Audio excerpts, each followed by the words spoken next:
Si? Pendohesh. Po ç'të duhet, unë pendohem që ti ke hangër bukë 100 ditë kot prej kurrizit tim. Prej një selin mirë dhe një ofendim të Rogertit. Si? Po krenoj ishe me krevatin. Si? Kush është krenu me krevatin? Fol tamam, shqip se s'po të marrë vesh. Kush është krenu me krevatin? Atëherë dy gjëra. E para i thot Selin Malit që fol shqip se s'po të marrë vesh. Ai në fakt shqip po flet. Por tendenca për ta nënshmu tjetrin, e kupton? Edhe për ta bullizuar, po themi në thojza, është gjithmonë e pranishme, sepse në fakt Mali e flet shqipe njësoj siç e flet, po themi, edhe Gimbo. Po sa mire merr vesh Gimbon kjo, edhe nuk merr vesh Malin. E njëjta shqipe është.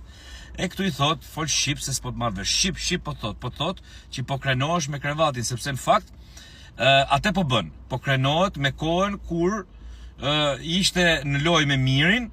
Dhe këte po i thot dhe Mali. Dhe në fakt këte po ja thot vetë kjo, që ti s'ke pas situatë tjetër, po je marrë me Miri Selin.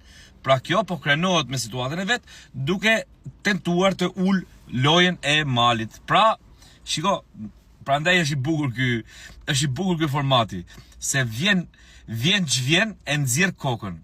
Pra, del atje, shkon gjua tamam aty ku dhem dhëmbi. Pra, koha e Selin Miri është koha e artë e Selin, dhe është e vetmja kohë e Selin. Se në fakt e gjova duke thënë dhe gjë tjetër që unë kam bërë shumë lojra këtu. Në fakt e vetmja lojë që ka bërë Selin është loja Selin Miri. Dhe kjo është e vërtetë. Dhe Mali po i thot një të vërtetë, po kur vjen e vërteta kështu, asnjëherë nuk të pëlqen. Dhe prandaj thot kjo fol shqip se s'po të kuptoj. Shqip po flet. Po flet shqip edhe tamam.